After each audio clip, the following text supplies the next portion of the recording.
Baik, sekali lagi selamat siang Pak Arif. Assalamualaikum warahmatullahi Ya. wabarakatuh. Waalaikumsalam warahmatullahi Perkenalkan Pak, nama saya Dava Malik Hoiri.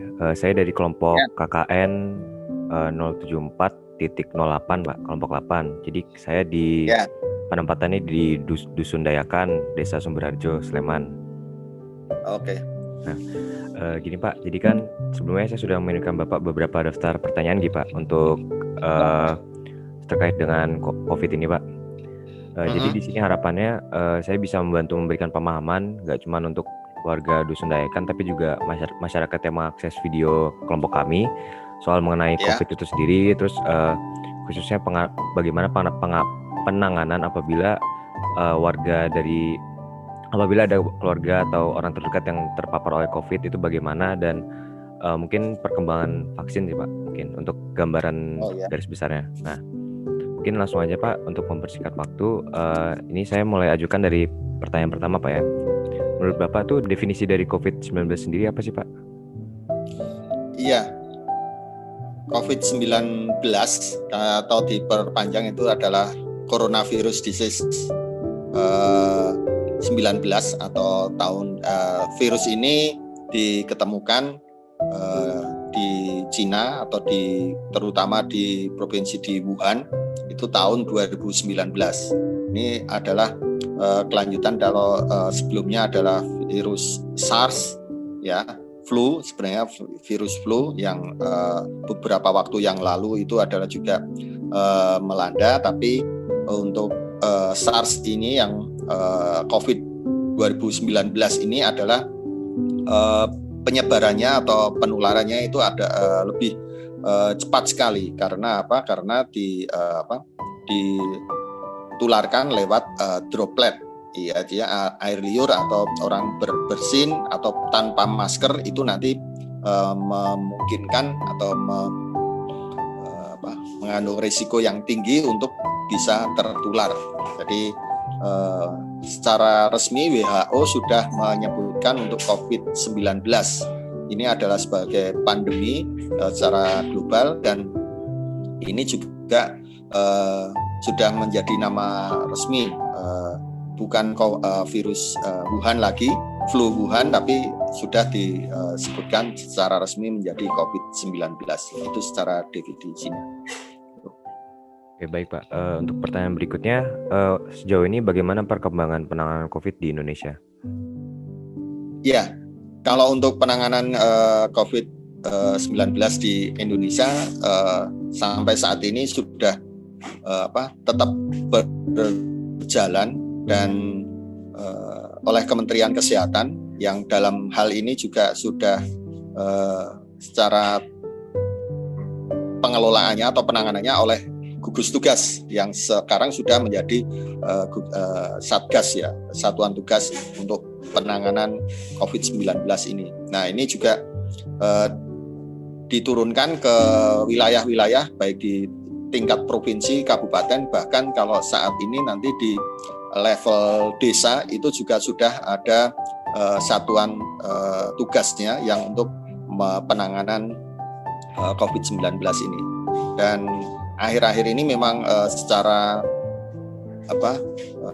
kasus konfirmasi memang masih tinggi, terutama untuk di Yogyakarta ini di akhir-akhir tahun menjelang akhir tahun 2020 ini justru kasusnya semakin meningkat. Hal ini karena juga untuk deteksi atau tes itu semakin murah, dan juga orang semakin sadar bahwa tanpa gejala pun sekarang sudah bisa confirm positif COVID-19, sehingga ini semakin banyak kasus-kasus konfirmasi positif ini, sehingga ini juga menjadi tugas kita bersama untuk mengendalikan agar penularannya tidak menyebar terlalu luas, sehingga betul pencegahannya adalah mewajibkan untuk 3M ya, mengenakan masker, mencuci tangan menggunakan sabun dan air mengalir, kemudian menjaga jarak minimal 1,5 meter. Nah, ini yang selalu didengungkan. Yang paling efektif adalah 3M dan 3T. 3T itu adalah testing dulu, ya kita dites, kemudian tracing, ya dilacak, kemudian treatment, itu penyembuhan.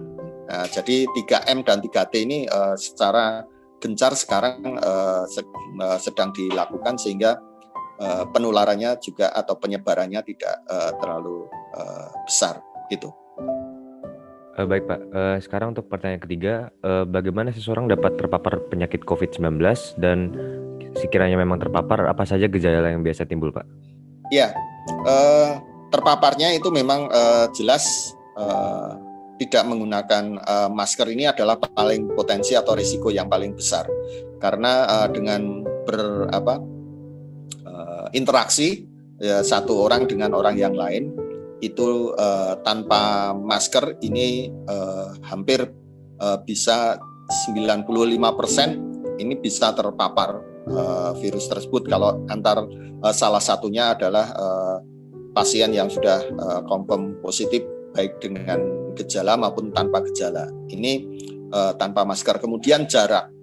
Dengan jarak yang interaksi kurang dari 1,5 meter ini juga berpotensi besar atau risikonya tinggi sekali untuk terpapar. Nah, kemudian yang sering kita lakukan adalah tangan ini adalah memegang benda-benda yang sering terjamah, dan apabila benda-benda yang itu terkena droplet atau dengan percikan yang pasien yang confirm positif, ini juga akan kadang kita sering garuk-garuk hidung, kemudian pegang mulut dan mungkin ngucek mata itu, nah itu adalah sangat potensi sangat besar sekali untuk tertular atau terpapar COVID-19 ini. Nah, sehingga disarankan untuk selalu atau sesering mungkin sebelum atau melakukan kegiatan itu mencuci tangan dengan sabun, ya dengan air yang mengalir. Nah, kalau tidak ada air atau tidak ada sabun, ya menggunakan hand sanitizer, ya dengan alkohol ya paling tidak 75% ya larutan cairan hand sanitizer itu juga sudah akan mengurangi pencegahan atau penularan COVID-19 ini gitu. Nah, kemudian kalau misalnya terpapar ya pasien tersebut nanti dites, ya dicek dengan yang paling valid itu adalah tesnya adalah PCR atau swab, ya usap yang lewat mulut dan hidung, itu nanti dari laboratorium klinik yang mengecek. Nah, bila sudah terdeteksi, ya itu nanti ada pemberitahuan terdeteksi atau confirm positif. Nah, dengan serta-merta langsung dari pasien tersebut akan dihubungi, ya akan diberitahukan untuk melakukan isolasi. Kalau pasien tersebut tanpa gejala atau gejala ringan, itu diminta untuk isolasi mandiri di rumah, ya atau misalnya nanti diisolasi mandiri di shelter atau yang disediakan oleh gugus tugas kabupaten setempat.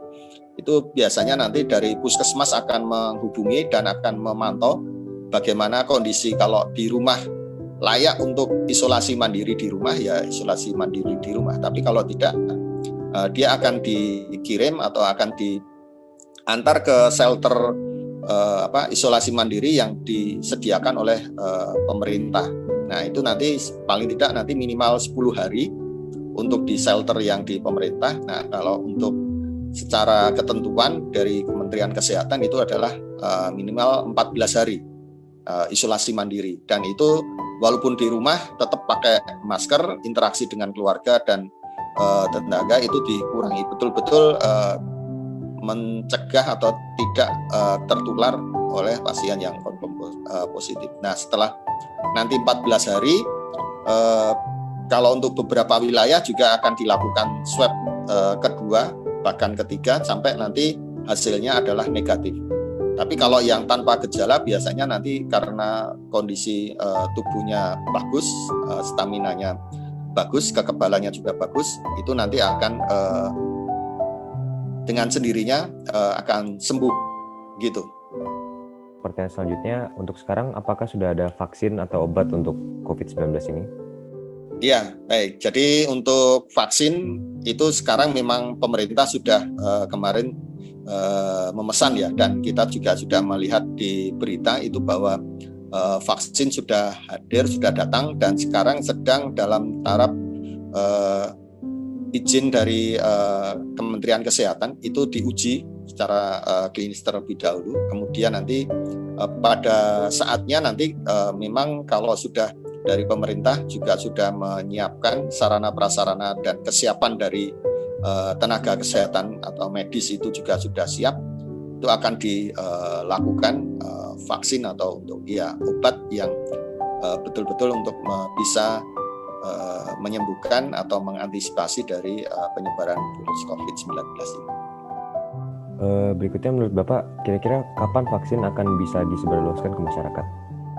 Menurut berita informasi kemarin yang dari Kementerian Kesehatan itu kan memang paling lambat itu adalah Februari 2021 itu akan segera disebarkan, istilahnya nanti dari masyarakat sudah bisa dengan beberapa prioritas yang dari tentunya pemerintah juga akan memberikan prioritas mana yang akan didahulukan atau menerima vaksin COVID-19 ini. Nah, mudah-mudahan dengan segera untuk awal tahun ya maksimal nanti di Februari 2021 kita sudah bisa mendapatkan vaksin sehingga pandemi ini segera berakhir. Gitu. Baik Pak, berikut untuk pertanyaan terakhir Pak untuk hari ini. Bagaimana menurut Bapak soal hoaks yang beredar di masyarakat Pak? Kalau vaksin itu dapat menimbulkan kelumpuhan dan sebagainya. Iya baik, memang ada beberapa informasi-informasi yang tentunya harus kita membaca atau mengetahui sebagai pengetahuan atau secara ilmiah ya. Jadi kalau memang vaksin tersebut sudah diuji secara klinis maupun nanti ada beberapa terutama dari pihak yang berkompeten nanti di Kementerian Kesehatan itu juga sudah menguji dan mengeluarkan izin, saya kira juga sudah dipertimbangkan efek samping itu ya. Tidak akan separah yang dibayangkan informasinya, saya kira juga sekali lagi itu nanti saya kira juga sudah diperhitungkan dan beberapa pasien-pasien diuji cobakan. Nah, dari uji coba tersebut saya kira juga dari pihak yang berwenang dalam hal ini mungkin di Kementerian Kesehatan juga sudah memperhitungkan mana yang menyebabkan efek yang misalnya efek samping ya sampai tidak baik bagi kesehatan. Saya kira itu juga sudah diperhitungkan sehingga jangan khawatir, sekali lagi dari masyarakat kita lebih optimis saja untuk misal pun ada vaksin ini ya, karena ini sebagai usaha, salah satu usaha untuk bagaimana untuk mengakhiri pandemi ini ya, kita yakin aja dan ya jangan lupa berdoa ya, sekali lagi ujung terakhir nanti ya berdoa bahwa ini memang adalah satu upaya untuk kesembuhan dan kita bisa mengakhiri pandemi COVID-19 ini gitu. Sekali lagi terima kasih banyak atas waktu dan kesempatan untuk wawancara ini Pak. Oke, sama-sama. Saya mengucapkan terima kasih. Oke, terima kasih. Salam sehat dan semoga sukses lancar ya kakaknya. Ya. Amin. Semoga sehat selalu juga dengan rekan sejawat dan keluarga. Buat teman-teman juga dan warga nanti semoga diingatkan aja 3M itu ya, 3M makanya selalu pakai masker, kemudian mencuci tangan dengan sabun dan air mengalir dan menjaga jarak, itu yang paling efektif. Ya. Baik, siap Bapak. Ya. Baik, sekali lagi terima kasih Pak. Wassalamualaikum warahmatullahi wabarakatuh. Waalaikumsalam warahmatullahi wabarakatuh. Salam sehat. Salam sehat Pak.